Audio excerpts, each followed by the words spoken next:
Siapapun yang dengar pidato saya merasa tersinggung, persilakan datang ke rumah saya. Saya kasih satu pikul ayat-ayat politik. Saya kasih satu pikul hadis-hadis politik. Siapa bilang kita kenal kata-kata baldatun thayyibatun wa rabbun ghafur? Dari mana itu? Semua bicara, pejabat pemerintah semua bicara baldatun thayyibatun wa rabbun ghafur. Negara yang sejahtera di bawah ampunan Allah. Islam bicara soal politik. Maka kalau seandainya politik itu ikuti petunjuk Quran utuh dan petunjuk sunnah, insya Allah politik jujur, politik sehat. Baca kitab-kitab itu.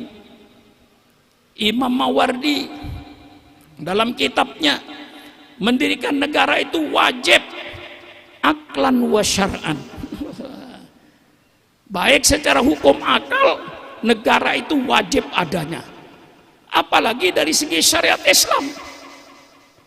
Dari segi akal, satu bangsa yang tidak ada negaranya, tidak ada pemimpinnya, apa yang akan terjadi pada bangsa yang tidak punya pemimpin itu? Mesti arogan, barbar. Maka secara akal sehat, setiap satu kelompok manusia wajib ada pemimpinnya. Ya kalau dulu masih sederhana, kabilah, sekarang sudah menjadi negara. Ini diatur oleh Islam. Secara syar'an, Rasul menjadi uswatun hasanah. Setelah Rasulullah hijrah ke Madinah, Rasulullah membuat negara Madinah. Yang waktu itu Rasulullah menghadapi semua bangsa bermacam-macam suku dan agama. Yang namanya Bani Khazraj, Bani Aus, itu api peperangannya tidak pernah padam sepanjang tahun.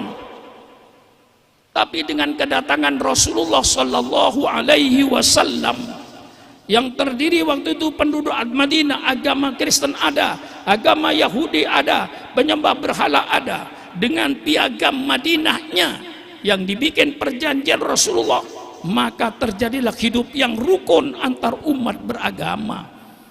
Jadi kalau kita ingin menjadi rukun atau umat beragama, persilakan baca piagam Madinah, praktekkan di Indonesia.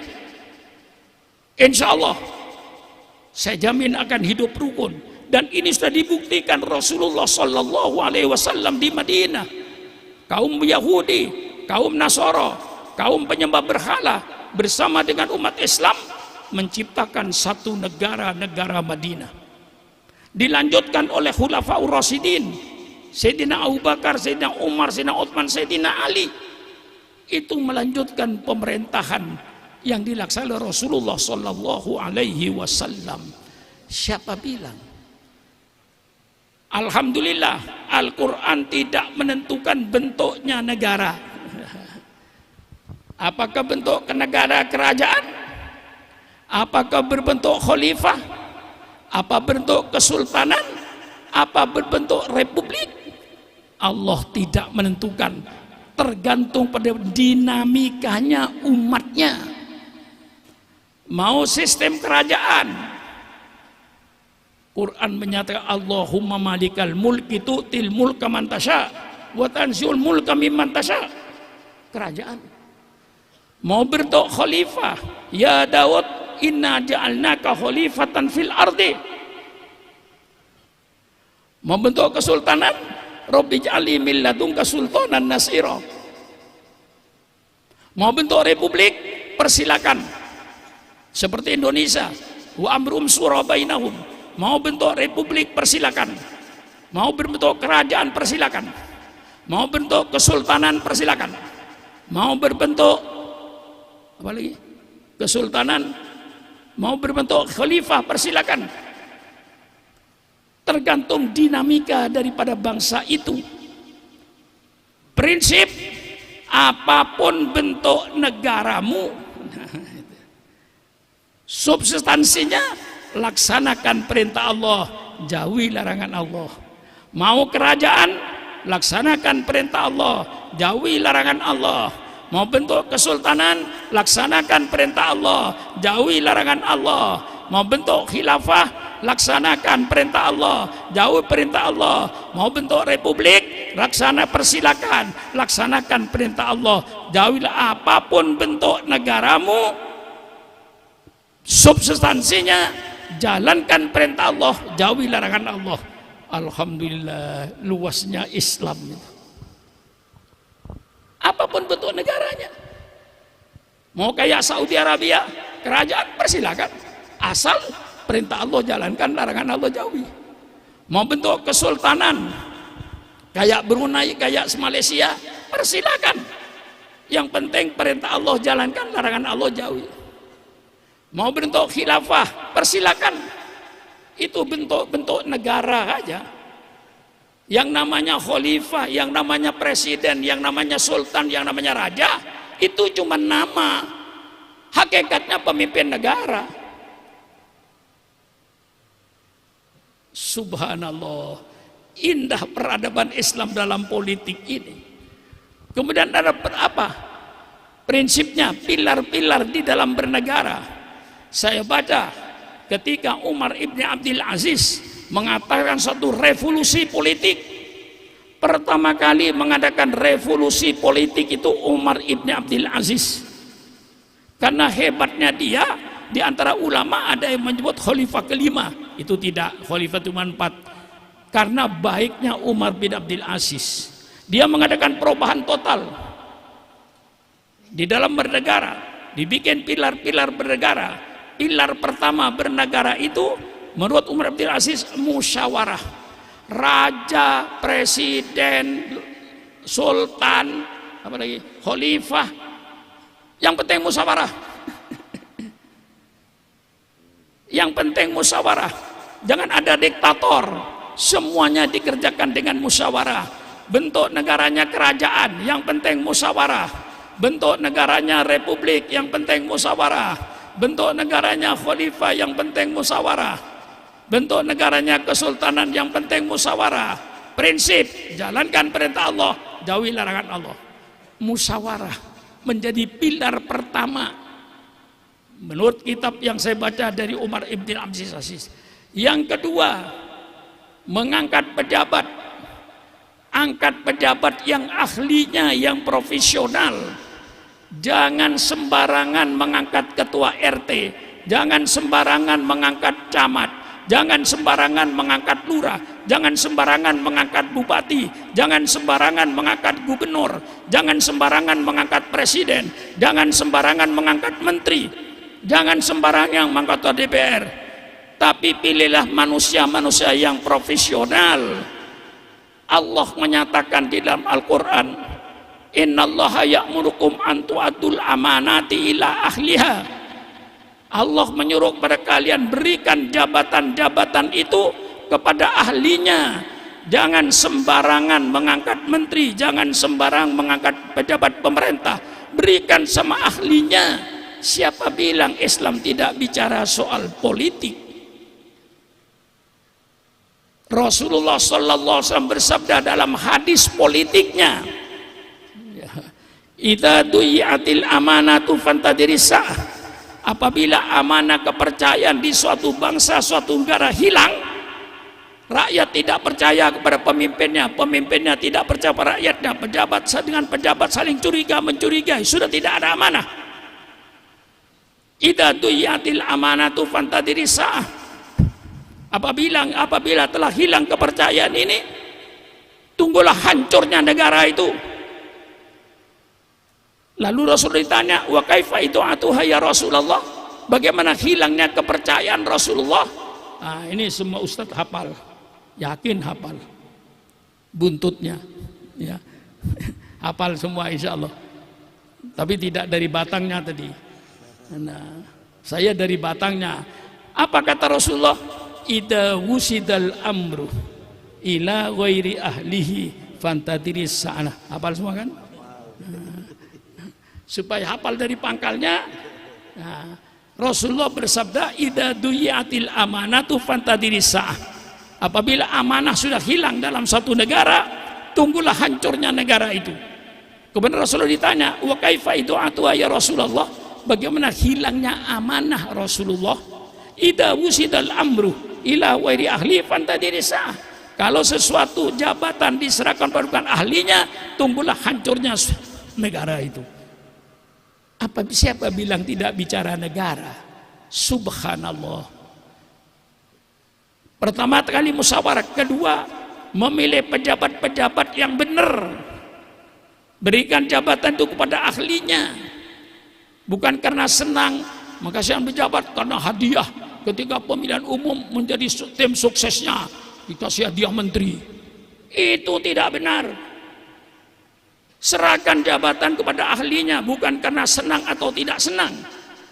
Kepada ahlinya. Itu Al-Quran. Innallaha ya'muru an tu'addul amanati ila ahliha. Wa idza hakamtum bainan nas an tahkumu bil adli. Apakah ini bukan ayat politik? Hai kaum sekuler. Ya, saya alamatkan kepada kaum sekuler biar ketemu saya. Biar musyawarah dengan saya. Saya tunjukkan. Wa idza hakamtum bainan nas an tahkumu bil adli. Kalau ketetapkan hukum, kalau kau menetapkan hukum, tetapkan hukum yang adil. Jangan tebang pilih. Sampai Allah memesan, la yajrimannakum sa'anu qaumin ala alla ta'dilu idilu huwa aqrabu littaqwa. Jangan karena kebencian engkau pada satu kelompok, jangan karena kebencian engkau pada satu golongan sehingga engkau mendorong engkau untuk tidak berbuat adil. Karena tidak senang, biar tidak salah masuk penjara. Karena tidak senang, karena senang biar korupsi dilindungi. Disinilah hancurnya negara. Bicara Al-Quran. Wa idza hakamtum bainan nas an tahkumu bil adli. Kalau kau menetapkan hukum di antara kamu, tetapkan hukum yang adil. Jangan tebang pilih. La yajrimannakum sa'anu qaumin ala alla ta'dilu idilu. Janganlah karena kebencian kau kepada satu kaum lalu mendorong engkau untuk berbuat tidak adil karena benci atau karena senang. Kedua-duanya tidak benar. Ini Al-Quran. Kemudian dibuktikan oleh Rasulullah dalam kitab Riyadhus Shalihin. Ketika seorang perempuan dari golongan Al-Mahzumiyah, golongan bangsawan, nyolong. Kemudian tokoh-tokoh Quraisy bingung. Masa anaknya orang gede mau dipotong tangannya? Diutuslah Zaid bin Sabit, salah satu sahabat yang dicintai Rasulullah. Datanglah Zaid bin Sabit menghadap Rasulullah. Ya Rasulullah, ini yang nyolong orang perempuan itu anaknya orang gede, anaknya bangsawan. Apakah ada hukum Rasulullah selain potong tangan? Begitu Rasulullah mendengar ucapan Zaid bin Thabit ini, apa Rasulullah bersabda? Berdiri Rasulullah. Ya Usamah, qad halaka man kana qablakum. Sudah hancur bangsa-bangsa sebelum kamu dahulu. Mudah-mudahan hadis ini didengar oleh Pak Kapolri, didengar oleh Kejaksaan Agung, didengar oleh Mahkamah Agung. Apa kata Rasulullah? Ya Usamah, qad halaka. Usama bukan Zaid bin Thabit, Usama bin Zaid. Ya Usama, qad halaka man kana qablakum. Sudah hancur bangsa-bangsa sebelum kamu dahulu. Apa hancurnya bangsa ini? Idza saraka fihim asyarifu tarokuha. Kalau yang nyolong orang gede, orang yang mulia, dia biarkan. Wa idza saraka fihim ad-dhaifu aqamul khat. Tapi kalau yang nyolong maling ayam rakyat kecil, semuanya teriak, tegakkan hukum, tegakkan hukum, tegakkan hukum untuk maling kecil. Halo koruptor-koruptor kadang-kadang dipelihara di hotel-hotel. Apa ini dia bicara soal negara itu? Islam bicara soal negara. Supaya semuanya itu adil. Jangan tebang pilih. Maka yang meletakkan manusia depan hukum ini, saya nyatakan dengan jujur, bukan profesor-profesor ahli hukum dari Amerika, bukan profesor-profesor ahli hukum dari Eropa, bukan profesor-profesor ahli hukum dari Asia. Yang meletakkan manusia depan hukum itu sama junjungan kita Nabi besar Muhammad sallallahu alaihi wasallam. Sampai dia bersumpah, jangan ngantuk lah ya. Kalau ngantuk nanti besok lalu salah menangkapnya. Dikira Fatimah nyolong pidato. Saya itu semalam pidato Fatimah nyolong katanya. Karena yang ngantuk. Jangan ngantuk dulu.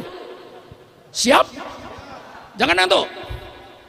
Waimullah, demi Allah, lau anna Fatimah binta Muhammadin sarokot lakototu yada. Demi Allah, seandainya anak saya, seandainya ya, nanti besok saya mau lutan apa pidatonya, Fatimah nyolong, kan rusak ini besok. Wallaimullah, lau anna Fatimah binta Muhammadin sarokot lakototu yada. Demi Allah, seandainya Fatimah anak kandung saya nyolong, pasti saya potong tangannya. Subhanallah, subhanallah. Ini nabimu yang meletakkan manusia depan hukum sama, bukan profesor-profesor dari Amerika, bukan profesor dari Rusia. Rasulullah. Baca kitab Riyadhus Shalihin. Apa itu tidak bicara politik? Pilar yang tadi, pilar pertama musyawarah ya, pilar kedua meletakkan jabatan pejabat-pejabat yang benar dalam Islam itu, dalam Al-Quran, antu'adul ila ahliya. Yang keempat, hukum, tegakkan hukum yang adil, jangan tebang pilih. Yang kelima, wah kalau ini dilaksanakan betul hebat ya, alladzina immakkannahum fil ardi aqamus shalah wa atuz zakah wa amaru bil ma'ruf wa nahu anil munkar. Orang-orang yang diberikan kedudukan oleh Allah, orang-orang yang dikasih jabatan oleh Allah, alladzina immakkannahum fil ardi, orang yang dikasih tempat oleh Allah di bumi ini, punya kedudukan dan jabatan, mempunyai jadi ketua RT, ketua RW, menjadi lurah, menjadi camat, menjadi bupati, menjadi gubernur, menjadi presiden, menjadi menteri, menjadi DPR. Ini orang-orang alladzina immakkannahum fil ardi. Semuanya orang yang punya kedudukan, hendaknya dia tegakkan sholat, keluarkan zakat, amar ma'ruf nahi mungkar. RT-nya amar ma'ruf nahi mungkar, RW-nya amar ma'ruf nahi mungkar, lurahnya amar ma'ruf nahi mungkar, camatnya amar ma'ruf nahi mungkar, wali kotanya amar ma'ruf nahi mungkar, gubernurnya amar ma'ruf nahi mungkar, presidennya amar ma'ruf nahi mungkar, menterinya amar ma'ruf nahi mungkar, semua pejabat-pejabat polisinya, tentaranya amar ma'ruf nahi mungkar, baru terjudut baldatun thayyibatun wa rabbun wafur. Bagaimana akan terwujud baldatun thayyibatun wa rabbun wafur kalau di antara pejabat pemerintahnya yang jual narkoba? Bagaimana akan terjadi baldatun thayyibatun wa rabbun wafur kalau pejabatnya yang membekengin perjudian, membekengin perzinaan, membekengin minum-minuman keras? Hancurlah negara ini. Ini konsep Islam. Karena ini tahun politik, saya bicara politik, tapi politik Islam. Bagaimana negara dalam Islam itu, apa pilar-pilarnya untuk mewujudkan baldatun thayyibatun wa rabbun wafur ini? Kalau seandainya orang tahu tanggung jawab pemimpin, insya Allah tidak ada yang mau jadi pemimpin. Kullukum ra'in wa kullukum mas'ulun an ra'yatihi. Ini 100% ayat politik, betul kan? Kullukum ra'in wa kullukum mas'ulun an ra'yatihi. Pejabat-pejabat pemerintah yang manapun saja, jangan kok enak-enakan bergelimang dengan duit rakyat sedangkan kau tidak melaksanakan amanah yang diberikan oleh rakyat. Ini ada hadisnya, man yastar'illahu ra'yatan yamutu yauma yamutu wa huwa ghassun li ra'yatihi haramallahu alaihil jannah. Barang siapa yang Allah jadikan pemimpin, apa jadi lurah, apa jadi camat, apa jadi bupati, apa jadi pemimpin apapun, termasuk organisasi, siapapun yang Allah jadikan pemimpin untuk memimpin suatu rakyat, golongan, yamutu kemudian pemimpin itu mati. Yauma yamutu wa huwa wasun li rakyatihi. Ketika pemimpin itu mati, dia sedang berkhianat kepada rakyatnya. Pemimpin yang semacam itu haram masuk surga. Siapa yang bicara tidak bicara politik? Maka kalau tidak ngaji, jangan ngomong agama. Yang berhak ngomong agama itu orang yang ngaji. Kalau tidak pernah ngaji, tidak pernah ke masjid, hanya kebetulan jadi tokoh masyarakat misalnya. Tokoh masyarakat belum tentu tokoh agama. Lalu ngomong agama, tentu aja karena ngomong semau-maunya. Ngomong dengan akalnya, tidak dengan ayat Quran, tidak dengan sunnah Rasulullah. Syukran namun bicara dengan sunnah Rasulullah. Man waliya min amri ummati fasakku alaihim faskuk alaih. Subhanallah, indahnya kepemimpinan dalam Islam. Man waliya min amri ummati, barang siapa yang memegang urusan umatku, kemudian dia mempersulit urusan umatku, pemimpin yang semacam itu nanti akan dipersulit oleh Allah di padang mahsyar. Man waliya min amri faskuk alaih. Maka sebagai pejabat pemerintah menurut ajaran Islam, mulai dari RT RW selalu memudahkan urusan rakyatnya, jangan mempersulit urusan rakyat. Tapi kadang-kadang filsafatnya lain lagi. Kalau bisa dipersulit, mengapa dipermudah? Ya, itu politik setan. Kalau politik Quran, kalau bisa dipermudah, jangan dipersulit. Kalau bisa dipermudah, mengapa dipersulit? Man waliya min amri ummati fasaul fasuk alaih. Barang siapa yang memegang urusan umatku, kemudian dia mempersulit urusan umatku, persulitlah dia nanti pada hari kiamat. Subhanallah, subhanallah. Pemimpin dalam Islam sudah tidak perlu lagi kiai rapat membuat bagaimana kriteria pemimpin itu, kiai bodoh itu. Nggak perlu, sudah baku Kiai Mustafa, sudah baku Kiai Hamzah. Pemimpin dalam Islam tiru sifat Rasulullah, siddiq, amanah, tabligh, fatona, selesai. Itu pemimpin. Cari presiden yang amanah, terpercaya, yang siddiq, yang jujur. Ya kalau ada orang itu tidak jujur, siapa yang ngomong? Ya lihat yang ngomong. Kalau ngomongnya tidak senang ya lain lagi. Siddiq, jujur, amanah, terpercaya, tidak berkhianat. Tabligh, transparan. Kalau itu tabligh, Rasulullah itu menyampaikan ayat Quran, kebenaran. Kalau pemimpin tabligh, selalu pemimpin itu menyampaikan kebenaran. Jangan ada pemimpin yang menyampaikan kebohongan, kebohongan, kebohongan, kebohongan.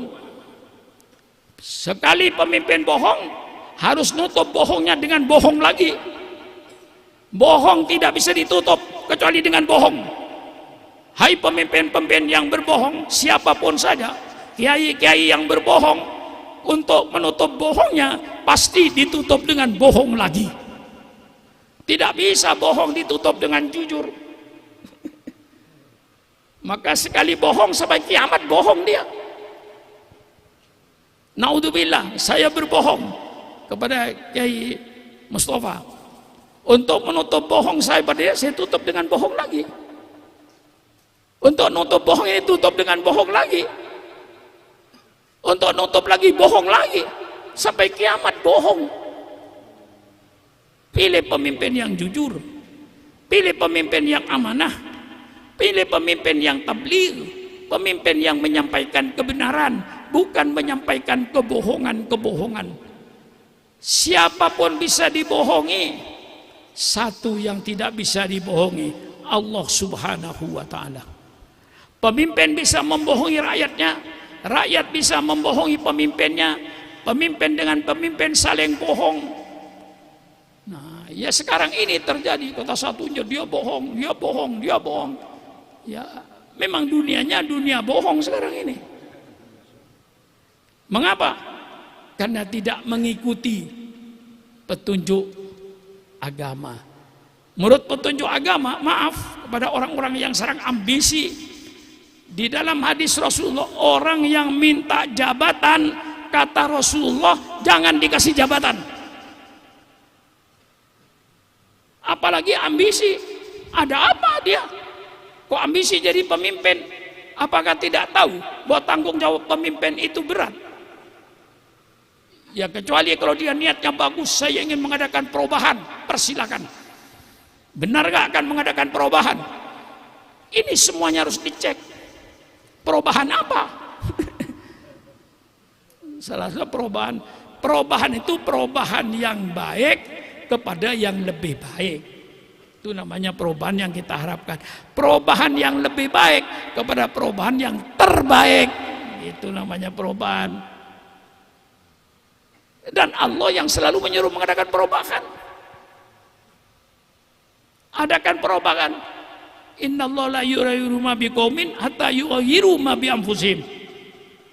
Kita adakan perubahan dari yang tidak baik kepada yang baik, dari yang baik kepada yang lebih baik, dari yang lebih baik kepada yang terbaik. Itu yang kita inginkan. Cari pemimpin yang fatonah, cerdas, pemimpin yang pinter, menguasai politik nasional, bukan hanya menguasai politik nasional, menguasai pula politik internasional. Itu yang kita harapkan pemimpin itu. Jangan pemimpin yang tidak mengerti politik nasional, tidak mengerti politik internasional. Karena kita akan bergaul dengan internasional. Jadi pemimpin kita harus orang yang mampu secara nasional dan secara internasional, mengerti segala persoalan. Mengapa Ukraina perang dengan Rusia? Mengerti persoalannya, mengerti persoalan internasional. Itu namanya fatonah, orang yang cerdas, yang berilmu. Mengapa? Supaya pemimpinnya bisa menyelesaikan kalau rakyatnya kesulitan. Rakyat sulit. Kalau pemimpinnya cerdas, bisa mencarikan solusi agar rakyat keluar dari kesulitan. Tapi kalau pemimpinnya bodoh, rakyatnya sulit, sampai kiamat rakyatnya tetap sulit. Nah disinilah siddiq, amanah, tabligh, fatonah. Islam mempunyai gagasan yang begitu indah di dalam bernegara. Nah, jangan dikatakan Islam itu hanya marhabanan, tahlilan, bungkus berkat. Itu mungkin dia Islamnya Islam begitu itu, nggak pernah ngaji. Jadi akhirnya dia cuman kerjaannya selama jadi orang Islam, kalau menjumatan pergi ke musola, marhabanan, bungkus berkat, pulang. Ngaji kagak, mempelajari Islam enggak. Sehingga dia bisa Islam itu cuman di masjid, sujud, dzikir, tahlilan, marhabanan, bungkus berkat, pulang. Saya jawab, ya itu Islam. Tapi Islam bukan itu aja. Islam diturunkan oleh Allah Subhanahu wa taala untuk mengatur kehidupan manusia di dunia. Nanti kalau saya sempat, bagaimana peradaban Islam dalam berumah tangga? Bagaimana peradaban Islam dalam bermasyarakat, ber-RT, ber-RW? Bagaimana peradaban Islam dalam berekonomi? Bagaimana peradaban Islam dalam berpolitik? Insya Allah kalau saya ada kesempatan, saya uraikan semua itu. Sebenarnya dalam kitab fikih itu cuman kadang-kadang kitab itu cuman kitab fikih gitu, kayak Fathul Mu'in, Fathul Qorib. Tapi kalau ditelusuri isinya itu, Fathul Qorib, Fathul Mu'in itu pertama fiqhul ibadah, tentang beribadat kepada Allah, mulai babul wudunya sampai mulai babul babul toharonya sampai nanti bab haji. Itu namanya fikih ibadat. Setelah itu kita baca Fathul Mu'in. mulai babul bai' tentang jual beli. Di situ banyak kaitannya jual beli. Ada babul syirkah tentang koperasi, babul qarad tentang penanaman modal, ada babus salam tentang pemesanan barang. Nah, semua perinci dalam kitab itu. Maka itulah yang berbahaya, orang tidak pernah ngaji Islam berbicara Islam, itulah jadi sekuler. Jelas? Itulah yang jadi sekuler. Kalau dia belajar Islam kayak di pesantren, tahu ini babul bai' tentang jual beli, bagaimana jual beli yang sah, bagaimana syaratnya pembeli, syaratnya penjual.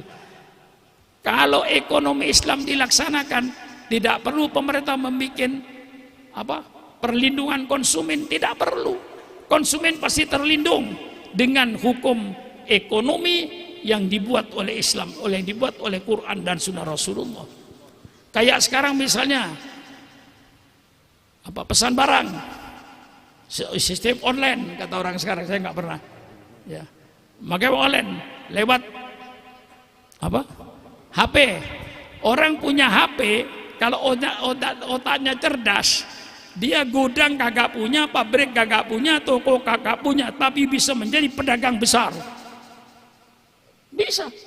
Dia cuma duduk di kursi, modalnya cuma HP, tapi hubungannya dengan pabrik ada, hubungan dengan toko ada.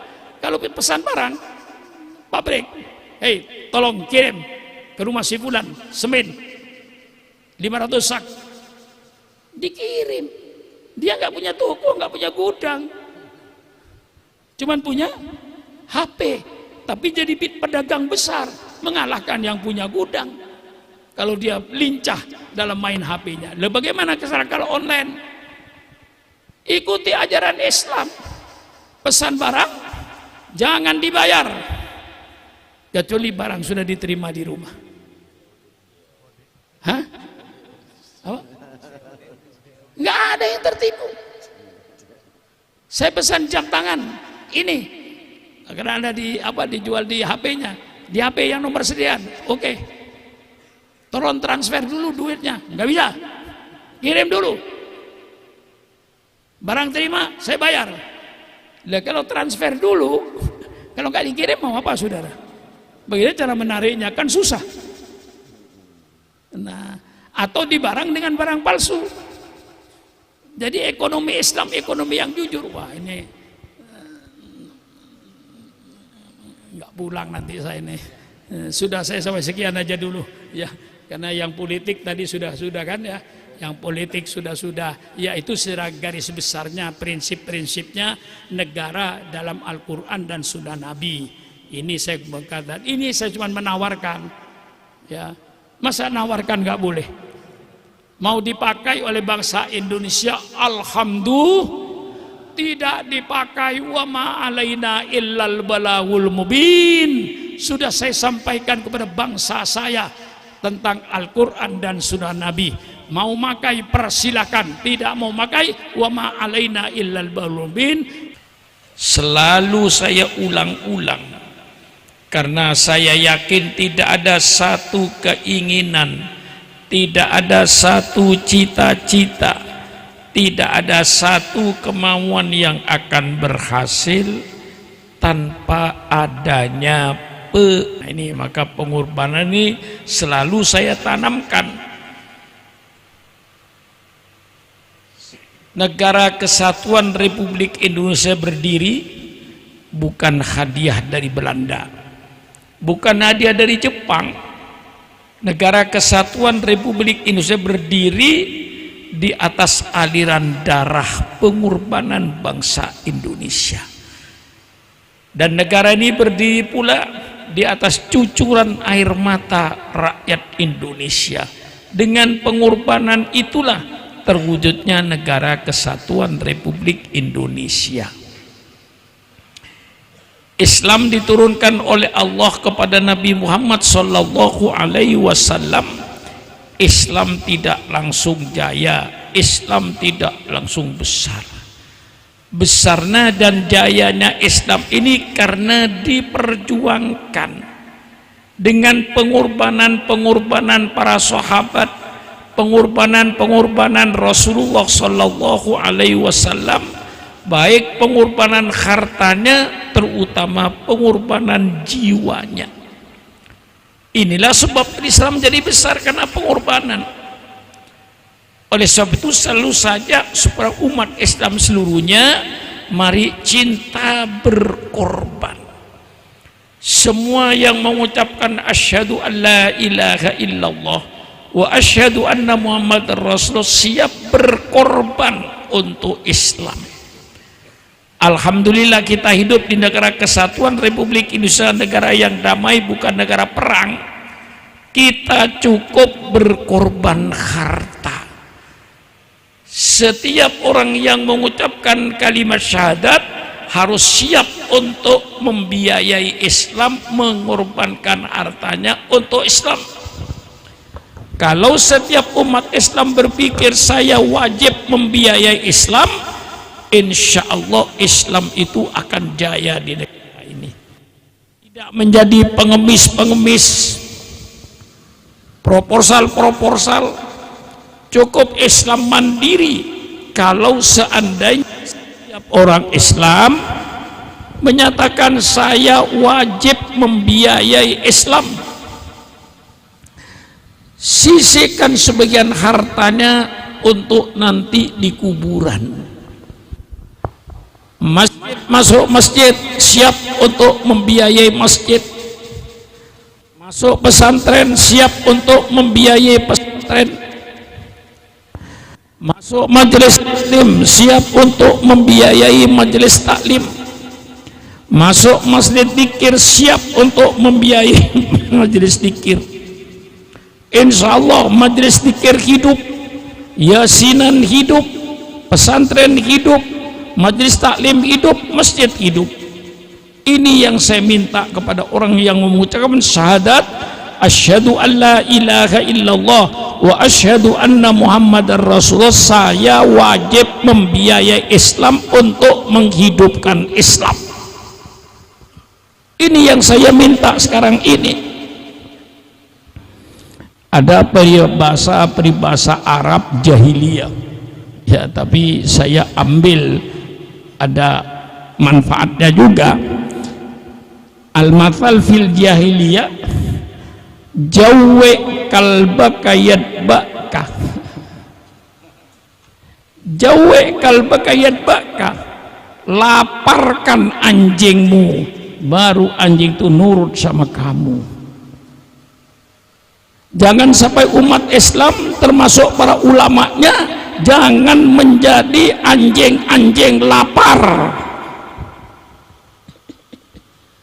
Kalau menjadi anjing lapar, engkau hanya taat kepada yang punya roti. Syukur kalau yang punya roti itu orang beriman.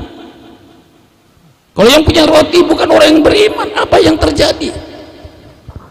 Oleh sebab itu saya gerakkan, mari setiap yang membaca syahadat asyhadu an la ilaha illallah wa asyhadu anna muhammadar rasulullah, saya wajib membiayai Islam.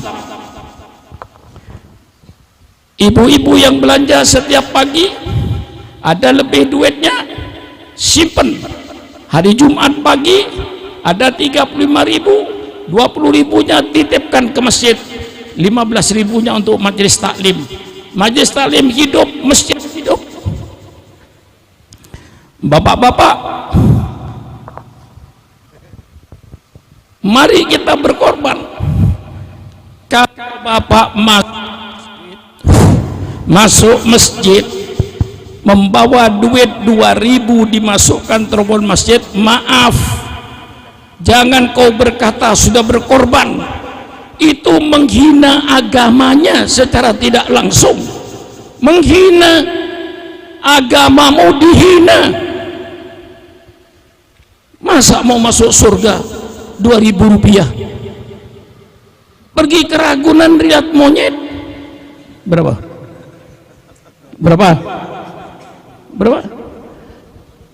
Pergi ke Ragunan lihat monyet 20.000. Ke masjid saudara masukkan duit 2.000, itu penghinaan terhadap agamamu.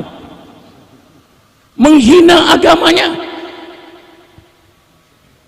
Dikasih anaknya saja 2.000 kagak mau, karena anaknya kagak mau dikasih masjid yang mau. Subhanallah, subhanallah. Saya tidak minta duitmu yang di bank, tidak. Setiap Jumat kita mendengar inna yaumal jum'ati sayyidul ayyam idza sa'idul hadaidu alal mimbar fala yatakallam adum faman yatakallam faqad lawa faman lawa fala jum'atalah. Kalau kau ingin menjadi orang mulia, muliakan yang dimuliakan oleh Allah. Kalau kau ingin menjadi orang yang mulia, muliakan apa yang dimuliakan oleh Allah. Kalau kau ingin menjadi orang yang berharga, hargailah apa yang dihargai oleh Allah. Hari Jumat, hari yang dimuliakan oleh Allah subhanahu wa ta'ala. Inna yaumal jum'ati sayyidul ayyam. Saya minta pada seluruh umat Islam se-Indonesia, hari Jumat tolong berhenti merokok. Berhenti merokok aja. Rokoknya kasihkan, uang rokoknya kasihkan masjid. Masa merokok saja berhenti hari Jumat kagak mau? Saya tidak minta duitnya yang di lemarinya. Hari Jumat yang merokok berhenti merokok. Niat ini hari dimuliakan oleh Allah. Saya muliakan, saya berhenti merokok hari Jumat. Uang rokoknya kasih masjid. Insya Allah masjid se-Indonesia jaya. Umat Islam tidak jadi pengemis, tukang minta-minta ke kantor-kantor. Malulah kau umat Islam. Mari kita gerakkan berkorban ini. Ibu-ibu ingatlah, nanti akan masuk liang kubur. Kalau ibu 20.000 tiap Jumat, inilah yang akan membuat ibu tersenyum nanti di kuburan. Apalagi ibu-ibu di belakang. Saya kira banyak ibu-ibu di belakang situ. Ibu-ibu di belakang yang sudah umurnya 55 tahun, sudahlah, nggak perlu pakai gelang emas, nggak nama cantik. Umurnya sudah 65, 60 tahun. Ya mudah-mudahan sama-sama panjang umur ya. Kalau ternyata perempuannya mati duluan umur 55, suaminya umur 60 tahun, kira-kira masih kawin lagi enggak kira-kira? Masih kawin apa tidak? Hei, jawab laki-laki. Begitu kawin, subhanallah, dibuka lemarinya, gelangnya dipakaikan sama istri yang muda, kalungnya dipakaikan sama istri yang muda. Yakin ibu-ibu semacam itu nanti kau akan gigit jari di liang kubur. Mengapa tidak saya berikan kepada pesantren yang dipimpin oleh Kiai Amir Hamzah? Mengapa saya tidak berikan kepada masjid yang ada di Mampang ini? Mengapa tidak saya berikan ke majelis taklim, sehingga majelis taklim subur, majelis taklim makmur, semuanya mandiri, membiayai dirinya sendiri, supaya umat Islam gagah di depan bangsa ini, tidak menjadi umat yang hina. Ini saya gerakkan supaya kita berani berkorban. Kita peringatin Maulid tentu dengan berkorban. Kiai-kiai yang berdakwah setiap minggu penuh, tolong 1 amplop untuk Islam. Jangan orang aja yang disuruh ya. Kiai Amir kalau pidato 1 minggu penuh, ambil 1 amplop untuk Islam. Kalau semuanya bergerak seperti itu, ini depan saya ini kan bangsa tukang ceramah semua ini. Diundang tiap orang malam Senin, malam Selasa, malam Rebo, malam Kamis, malam Jumat, giliran ceramah malam Jumat untuk Islam. Saudara jadi dokter, mengucapkan asyhadu alla ilaha illallah wa asyhadu anna muhammadar rasulullah, jadi dokter, persilakan. Hari Senin praktek untuk dirinya, hari Selasa untuk dirinya, hari Rebo untuk dirinya, hari Kamis untuk dirinya, praktek hari Jumat berapapun dapatnya untuk Islam.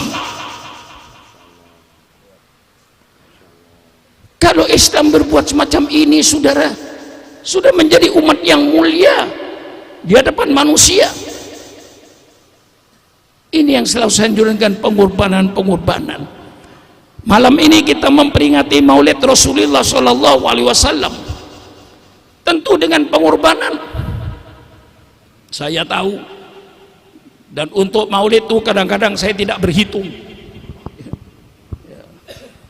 Kadang-kadang datang ke rumah saya mau 20.000, semuanya makan 20.000, habis berapa puluh juta untuk Rasulullah, untuk memperingati kul bifadlillah wa birahmatihi wa bidzalika falyafrahu, dengan karunia Allah dan dengan rahmat Allah, dengan yang sedemikian itu kalian bergembira. Malam ini kita kumpul bergembira membaca Maulid Rasul dengan syair-syairnya yang indah. Kita baca, kita bergembira malam ini. Bergembira karena apa? Bifadlillah. Tidak ada keutamaan Allah yang melebihi kelahiran Nabi Muhammad sallallahu alaihi wasallam. Tidak ada karunia Allah yang lebih besar daripada lahirnya junjungan kita Nabi besar Muhammad sallallahu alaihi wasallam. Tidak ada rahmat Allah yang lebih besar daripada lahirnya junjungan Nabi Muhammad sallallahu alaihi wasallam. Kelahiran Rasulullah merupakan karunia Allah terbesar, merupakan rahmat Allah yang terbesar. Wa ma arsalnaka illa rahmatan lil alamin. Tidak saya utus kaum Muhammad kecuali untuk rahmat seluruh alam. Saya kembalikan makna rahmatan lil alamin kepada tafsir-tafsir yang saya baca. Rahmatan lil alamin itu artinya Rasul diutus kepada semua umat manusia. Nabi-nabi sebelumnya cuma diutus pada kaumnya. Nabi tidak. Nabi Muhammad bukan nabinya orang Arab saja. Nabi Muhammad bukan nabinya orang Indonesia saja. Nabi Muhammad bukan nabinya orang Cina saja. Nabi Muhammad bukan nabinya orang Eropa saja. Nabi Muhammad nabinya semua umat manusia sedunia. Ini rahmatan lil alamin namanya.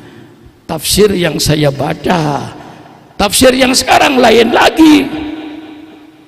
Tafsir sekarang membaca hari Natal jaga gereja.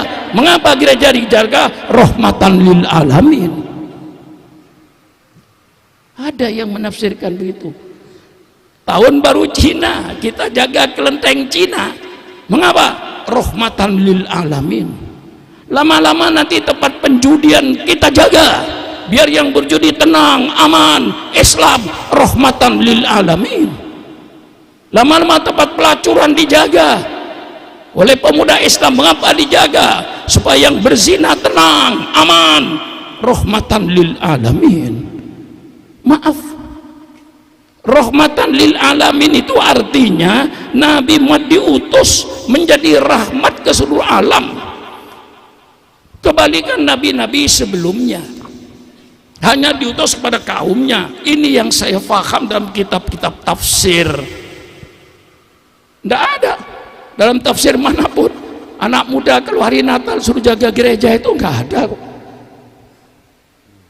Ada? Tolong carikan tafsirnya, kasih saya. Lah dengan alasan rahmatan lil alamin. Subhanallah, subhanallah. Saya tegaskan, rahmatan lil alamin ini Rasulullah diutus kepada semua bangsa, semua manusia. Menjadi rahmat kepada Eropa, menjadi rahmat ke Amerika, menjadi rahmat kepada Cina, jadi rahmat Indonesia bagi mereka yang mengikuti agamanya Rasulullah. Itulah yang dapat rahmat seluruh dunia. Rahmat ini Maka saya katakan Nabi bukan nabinya orang Indonesia saja, Nabi bukan nabinya orang Arab saja, nabinya seluruh umat manusia sedunia. Wa ma arsalnaka illa rahmatan lil alamin. Ini tafsir yang saya baca.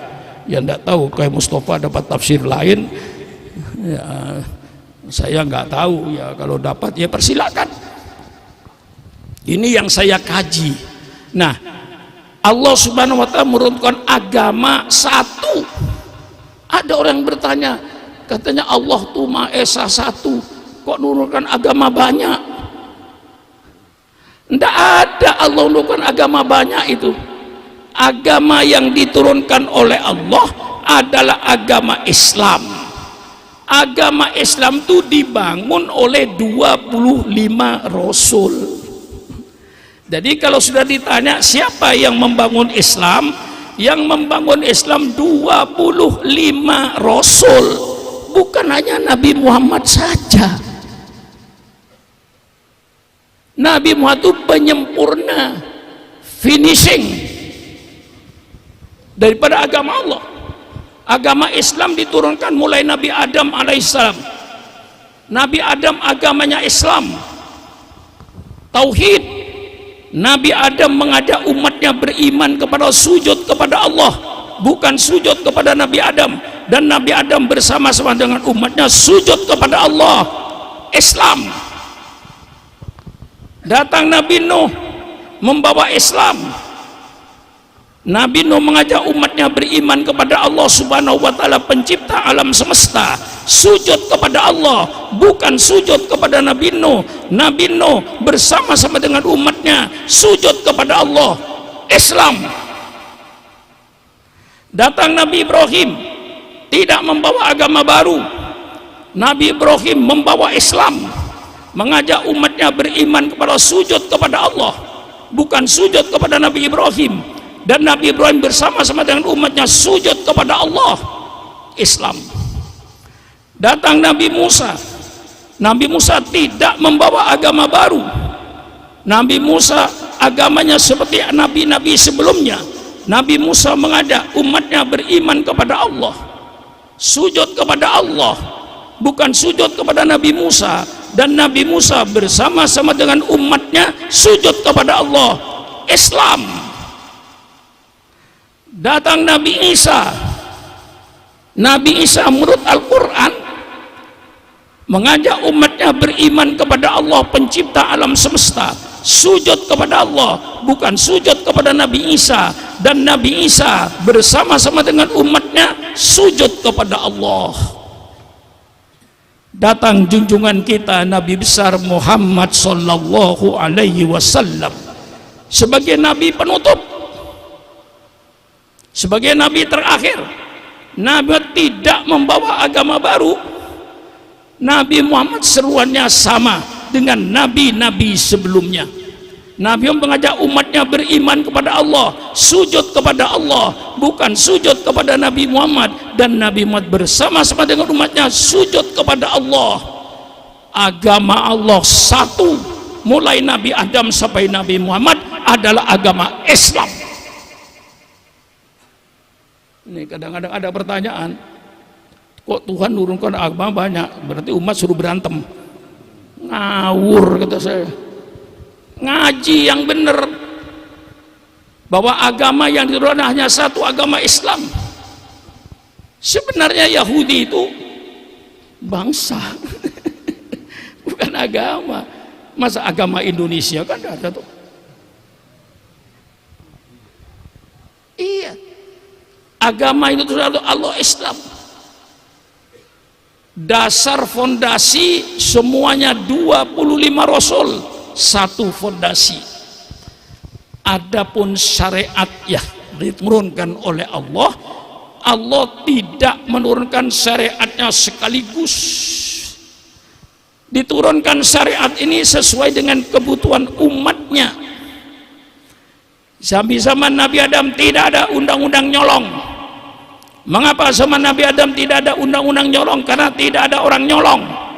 Mengapa tidak ada orang nyolong? Karena tidak ada orang.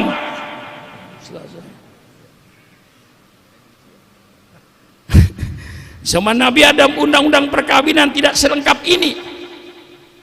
Baru lengkap itu setelah Rasulullah Sallallahu Alaihi Wasallam. Mengapa tidak ada undang-undang perkawinan lengkap seperti sekarang ini? Siapa menjadi besan? Yang ada Nabi Adam dengan anaknya, Allah kasih kemudahan. Kakak kandung kawin dengan adik kandung, kakak kandung kawin dengan adik kandung. Kalau sekarang misalnya di Mampang ada orang mau kawin dengan adik kandungnya sendiri, itu orang salah lahir. Mestinya lahirnya zaman Nabi Adam dulu. Datang Nabi Nuh, disempurnakan.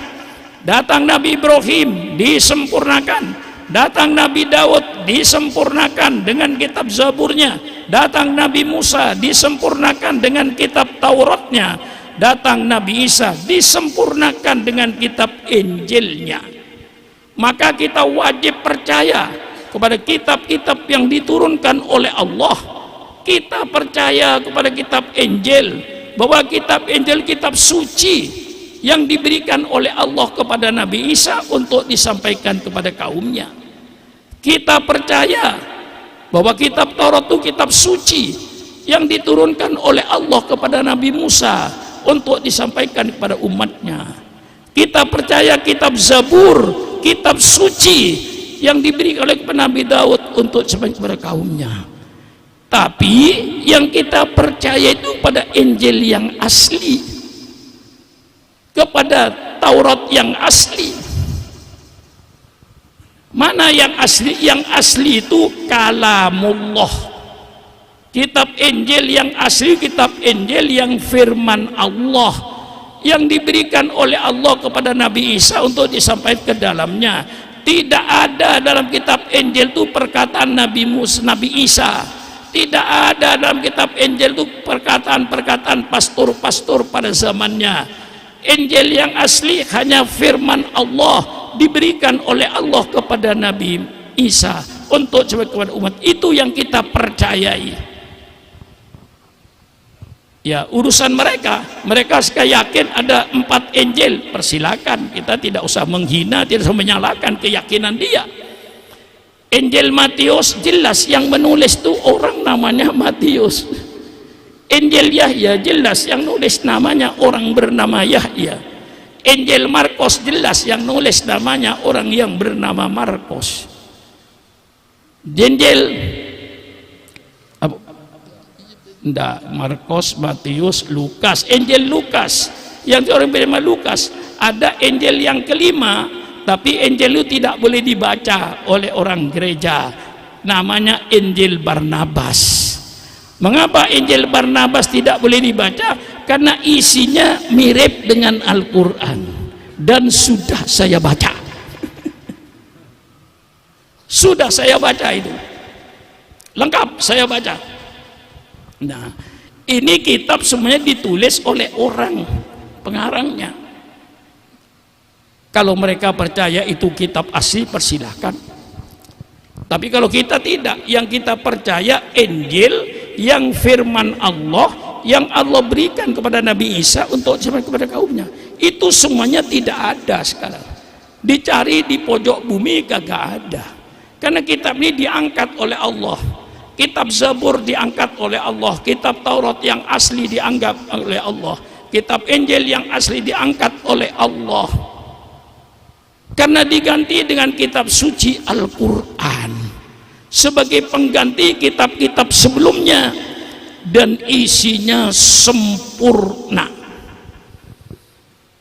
Maka peringatan Maulid ini sambil memperingati kelahiran Nabi, memperingati wafatnya Nabi, sekaligus peresmian agama Islam pada zaman Nabi Muhammad sallallahu alaihi wasallam. Allah meresmikan Islam. Sebelumnya tidak ada. Allah meresmikan. Allah resmikan agama Islam ini setelah Rasulullah turun terakhir sebagai Nabi penutup. Tidak ada Nabi lagi setelah Nabi Muhammad. Maka orang ahli sunnah wal jamaah tidak usah gelisah. Kita gelisah Pak Kiai, mengapa?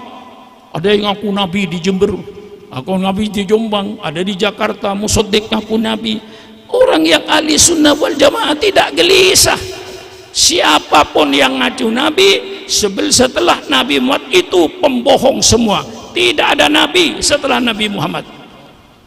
Maka Muhammadun aba ahadim min rijalikum walakin Rasulullah wa khataman nabiyyin.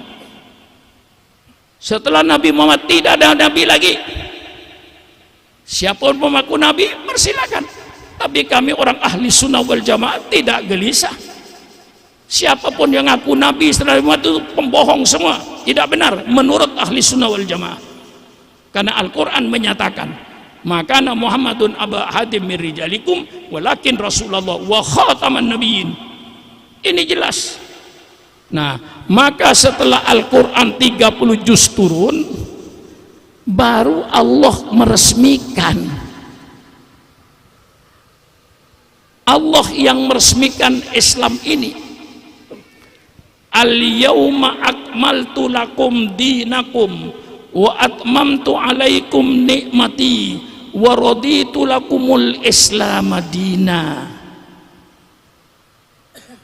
Ini deklarasi. Al-yawma pada hari ini, hari Jumat tanggal 9 Dzulhijjah, ketika Nabi haji yang terakhir, menurut ulama tafsir turun ayat ini. Al-yawma pada hari ini akmaltu lakum dinakum, telah saya sempurnakan agamamu untukmu. Quran 30 juz, hudal linnas, sebagai petunjuk hidup. Quran mengatur kehidupan manusia di dunia, dan Quran mengatur kehidupan manusia di akhirat. Ada tokoh Islam yang berkata, urusan dunia jangan dicampur dengan agama, jadi kacau. Dia nggak ngerti agama, walaupun tokoh agama. Kalau urusan dunia ingin beres, ikutilah petunjuk Allah, pasti beres. Mengapa kacau? Karena tidak ikut petunjuk Allah. Al-Quran diturunkan hudal linnas, sebagai petunjuk hidup. Quran mengatur segala tatanan kehidupan manusia, mulai hidup berkeluarga, ya, mulai daripada meminang anak perempuan yang dikatakan al-khidbah, diatur oleh Islam. Kemudian akad nikahnya diatur oleh Islam dengan akad nikah yang indah. Ada yang kawin, ada yang mengawinkan, ada ijab wal qabul, ada mahar, ada saksi. Alangkah indahnya peradaban Islam ini. Jadi Islam diturunkan oleh Allah itu pada zaman Nabi Muhammad untuk mengadakan satu perubahan peradaban, yang waktu itu bangsa Arab dikatakan peradabannya peradaban jahiliyah. Maka turunnya Nabi Muhammad untuk merubah satu peradaban jahiliyah untuk dijadikan peradaban Islam yang berdasarkan Al-Quran dan Sunnah Rasulullah Sallallahu Alaihi Wasallam. Maka kita itu mengikuti petunjuk Quran. Kalau ingin selamat, ikuti petunjuk Quran, ikuti petunjuk Sunnah Rasulullah. Jangan ngikuti ajaran-ajaran yang sesat ini, ya. Masuk ke Indonesia liberalisme, waduh, berbondong-bondong masuk liberal. Dari mana makhluk liberal ini lahirnya? Setelah lahir makhluk liberal itu, apa tujuannya? Saya baca sejarah peradaban Barat. Liberalisme itu lahir dari Barat, bukan lahir dari Quran, bukan lahir dari Sunnah Rasulullah. Liberalisme lahir dari Barat. Yang saya baca dalam sejarah Barat, karena mereka trauma dengan agamanya. Secara historisnya, bagaimana secara historis sejarah peradaban Barat? Ketika tahun 325 Masehi itu terjadi sebuah konsili muktamar. Sehingga waktu itu Trinitas itu diputuskan dengan voting. Loh, kok syahadat diputuskan dengan voting? Lah ini timbullah orang yang cerdas agak trauma, yang tidak trauma ya tidak trauma. Setelah gereja berkuasa pada abad pertengahan dengan kekuasaan yang luar biasa, tidak hanya menguasai agama, menguasai ekonomi, menguasai politik, menguasai ilmu pengetahuan, dan barang siapa yang bertentangan dengan gereja dianggap kafir, hukum mati. Itu yang saya baca, bukunya saya ada, itu yang saya baca. Kalau sudah dihukum mati, subhanallah, tidak manusiawi cara melaksanakan, mengeksekusi hukuman mati itu. Seorang ahli ilmu pengetahuan, seorang ahli astronomi bernama Bruno, karena dia keyakinannya bertentangan dengan gereja. Pada waktu itu gereja berkeyakinan bahwa semua planet yang berputar di langit ini mengelilingi mahkotanya Paus Paulus yang ada di rumah. Nah, keyakinan mereka, ya keyakinan mereka, ya persilakan, hak dia. Kita tidak usah menyalahkan, tidak usah menghina, itulah hak dia. Nah, Bruno tidak. Dia secara ilmu astronomi, bahwa bulan berputar ngelilingi bumi, bumi bersama bulan berputar ngelilingi matahari, matahari berputar di angkasa ini. Karena Bruno tidak mau menarik ilmunya ini, maka Bruno dihukum mati. Dan dihukum mati caranya dibakar hidup-hidup. Bagaimana orang dibakar hidup-hidup di depan manusia yang menyaksikan? Apa tidak ngeri? Ada yang digergaji, orang dihukum mati digergaji kayak kayu dibelah. Siapa yang tidak trauma? Di buku saya sampai gambar gergajinya itu ada, saya baca. Trauma lagi mereka itu yang dihukum mati tadi, di penjara dipelihara harimau, 1-2 harimau. Kalau ada orang yang mau dieksekusi hukuman mati, harimau tidak dikasih makan 2-3 hari. Begitu harimau lapar, orang yang dihukum mati dilempar di tengah-tengah harimau, dirobek-robeklah tubuhnya, matilah dia dimakan harimau. Ini menimbulkan mereka trauma. Itu menurut buku yang saya baca. Yang tidak trauma ya tidak trauma. Trauma saya kan berbeda, ada pro kontra. Yang pro ya tidak trauma, yang kontra ya trauma.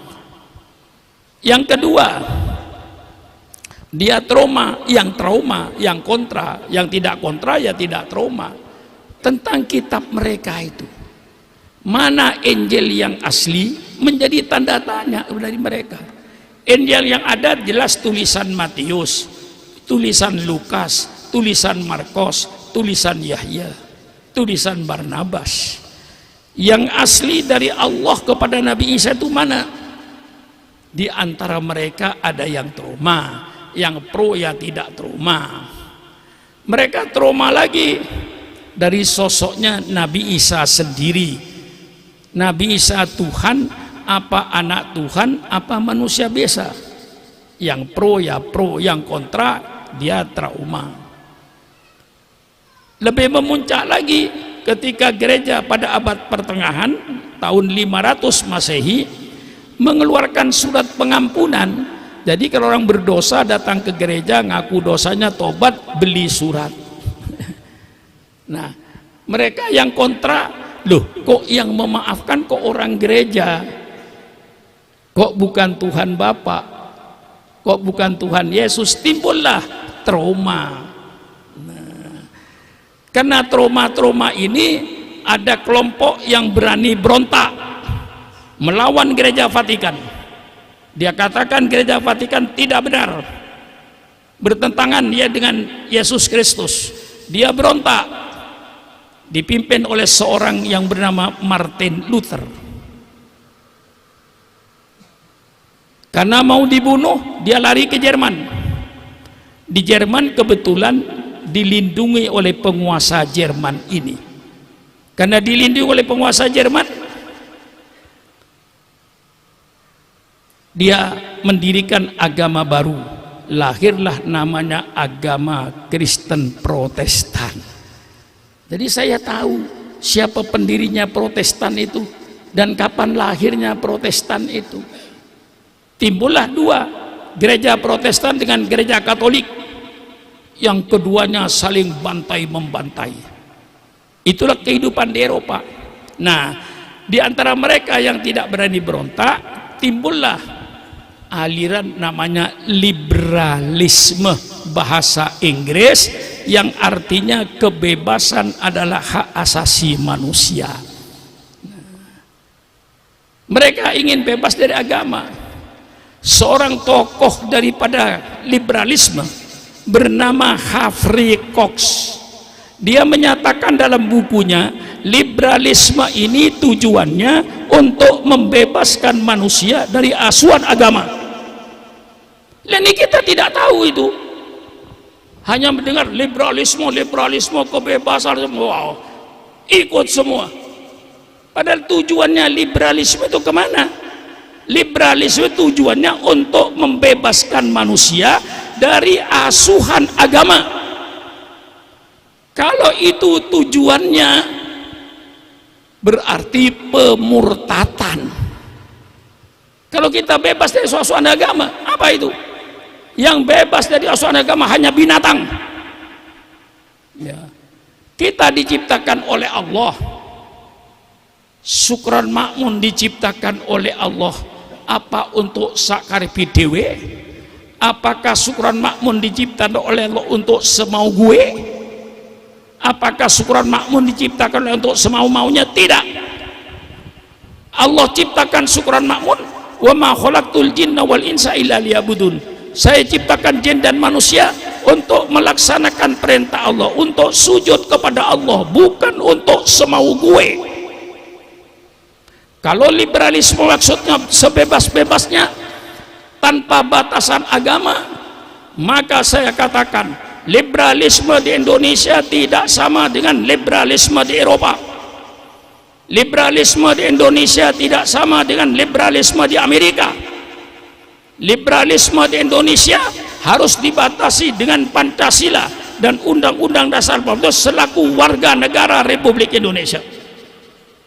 Liberalisme dan HAM di Indonesia dibatasi dengan ajaran agama, dengan akhlak, dengan moral agama selaku umat yang beragama. Bebas mutlak tanpa batas hanya untuk binatang dan orang gila. Ingin bebas? Gila. Ingin bebas? Gila. Ingin telanjang? Gila. Ingin ngerampok? Insya Allah orang gila ngerampok gak dihukum oleh polisi. Siapa yang nyolong kelapa itu? Oh si fulan, oh itu gila, selesai. Jadi saya jelaskan sama umat Islam ini, karena banyak umat Islam yang ikut liberal. Dia tidak tahu kemana liberal ini arahnya. Ini saya baca di dalam bukunya Humphrey Cox, tokoh liberal di Amerika. Dia mengatakan terang-terangan, liberalisme ini tujuannya untuk membebaskan manusia dari asuhan agama. Ya tentu bertentangan dengan Islam. Maka selalu saya katakan, persilakan liberalisme kita terima di Indonesia, tetapi tidak seperti liberalisme di Eropa. Di Eropa tidak punya Pancasila, di Amerika tidak punya Pancasila. Tapi kami sebagai warga negara Republik Indonesia, liberalisme dibatasi dengan Pancasila, dibatasi dengan Undang-Undang Dasar 45, dibatasi dengan agama. Kebebasan yang tanpa batas tidak untuk manusia. Jadi kalau dimaksudnya liberalisme kebebasan manusia tanpa batas, itu berarti di Indonesia sekarang ini sedang ada proses pembinatangan bangsa Indonesia. Ya, saya ini sudah tua, sudah nggak punya kawan kok ini. noleh ke belakang, saya noleh. Sudah nggak ada kawan saya yang dulu-dulu itu nggak ada, masih ada Habib satu ini. Ya, ya. Lainnya sudah nggak ada, nggak punya kawan saya ini. Ustadz-ustadz yang dulu Mampang pidato dengan saya habis semua, nggak ada sudah. Jadi saudara jangan curiga dengan pidato saya. Tidak ada tenden, hanya untuk menyelamatkan manusia daripada sifat binatang. Tidak ada saya tujuan lain. Mau jadi presiden sudah ketuaan, mau jadi menteri sudah ketuaan, mau jadi DPR sudah ketuaan. Umur saya sudah 83, mau masuk 84. Sudah tidak ada itu semuanya. Saya cuma ingin menyelamatkan bangsa Indonesia, supaya bangsa Indonesia jangan jadi binatang.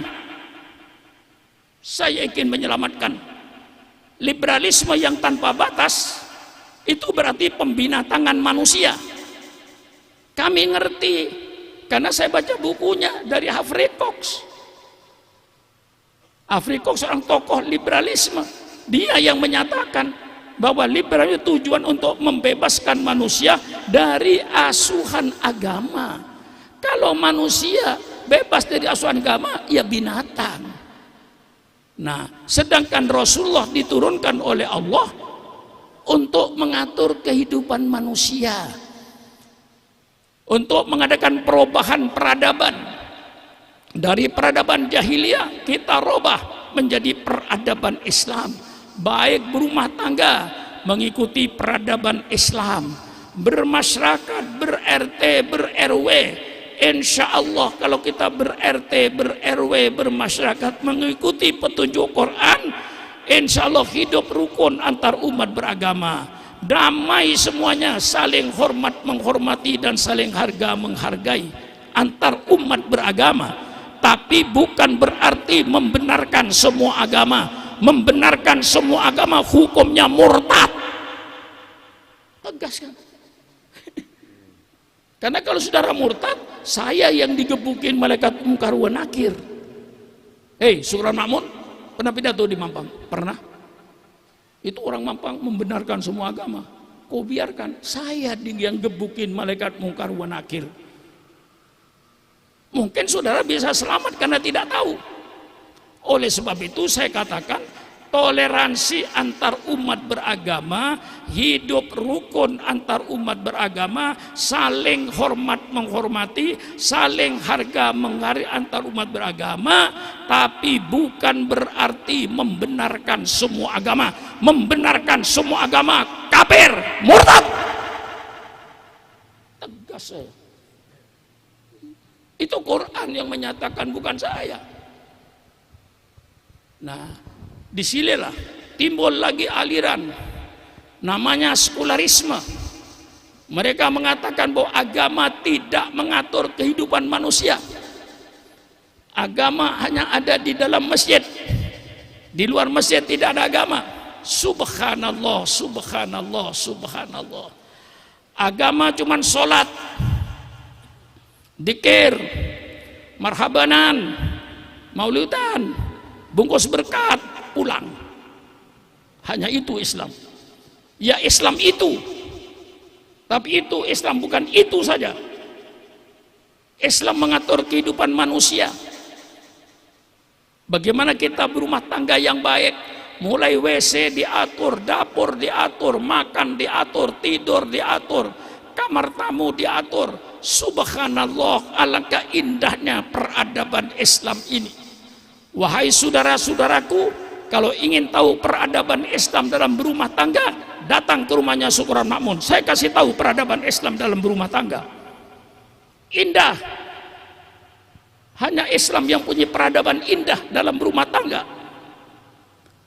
Isunya keluar, Islam melarang pergaulan bebas laki-laki dan perempuan. Subhanallah.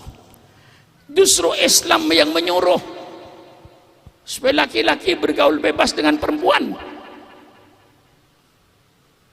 Disuruh oleh Islam. Perintah nikah, perintah kawin itu perintah apa? Perintah pergaulan bebas. Cuman lewat pintu. pintu yang sudah diatur oleh Allah dengan akdun nikah yang sah, barulah bergaul bebas. Saya yakin Al-Mukarram Kiai Mustafa itu hasil pergaulan bebas.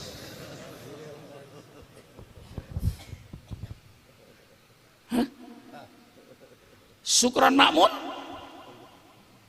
hasil pergaulan bebas. Kalau ayah saya dengan ibu saya nggak bergaul bebas, ya nggak ada Sukron Makmun. Jadi semua kiai ini yang ada di samping saya ini, para habaib itu semuanya hasil pergaulan bebas.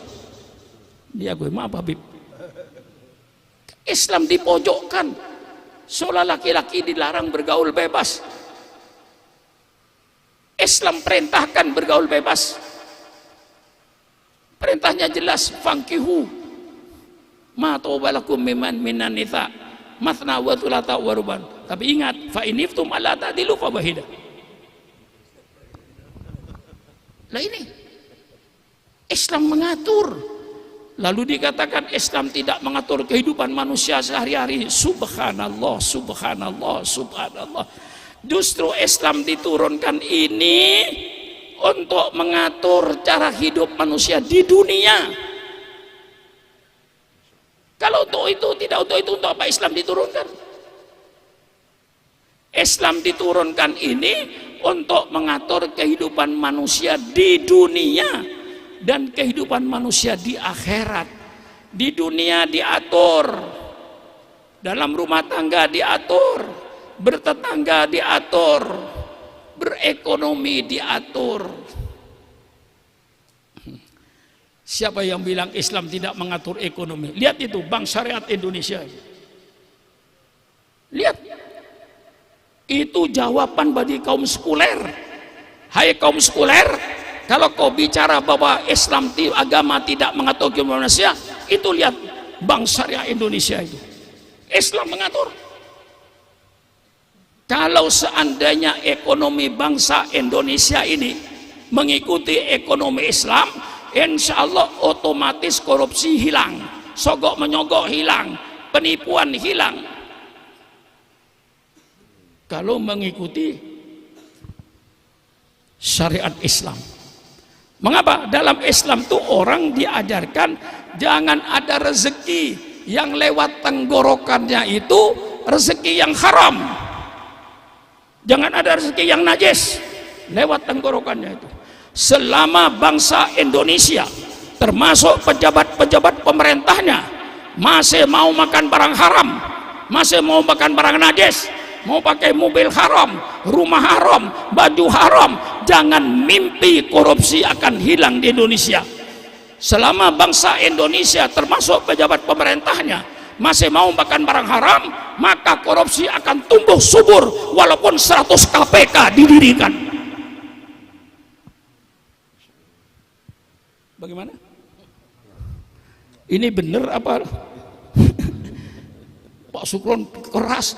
Yang keras itu bukan saya, yang keras pengeras suaranya. Saya bisa bicara pelan-pelan, cuman saudara nggak dengar. Misalnya saudara-saudara, mari kita ikuti syariat Islam, bisa. Tapi tidak jelas kapan korupsi akan hilang, kapan kejahatan ekonomi akan hilang. Kalau bangsa Indonesia dari Sabang sampai Merauke termasuk pejabat pemerintahnya sudah tidak mau makan barang haram. Selama bangsa Indonesia dan pejabat pemerintahnya masih mau makan haram, mimpi korupsi itu akan berakhir. Korupsi akan subur di Indonesia selama pejabatnya dan rakyatnya dan ulamanya masih mau makan barang haram. Bagaimana? Mantap? Lah iya, Islam memberikan petunjuk dalam berekonomi, Islam memberikan petunjuk dalam politik. Siapa bilang Al-Quran tidak bicara politik? Orang yang tidak pernah baca Quran itu